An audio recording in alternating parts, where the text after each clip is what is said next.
feel now it's better than before. At the beginning, about February, it's quiet, but the local, I think they know nothing.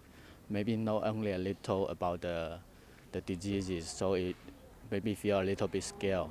But now, I think the government do very well. The local South African and also the embassy. It is certainly not business as usual here in Chinatown amidst concerns and fears of the coronavirus that has so far killed more than 2,000 people globally. The word, though, on the street is that less and less people have visited this area since the outbreak began. So I think this coronavirus had two impacts. Number one was in economy. And the people and the actual physical impacts of the virus.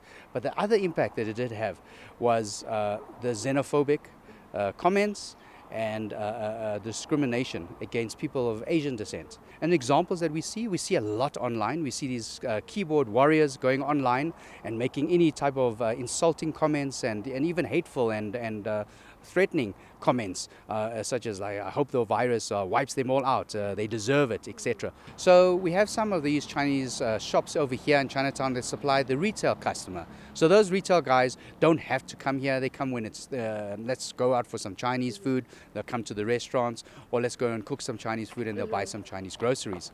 So we see a lot of those guys being affected more heavily.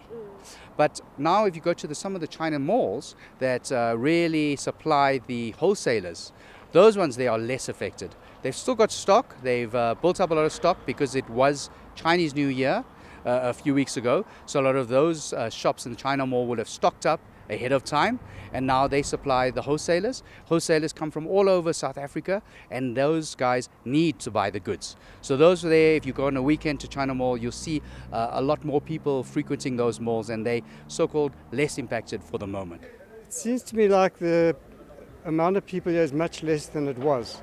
I've noticed that there's far less custom going on here.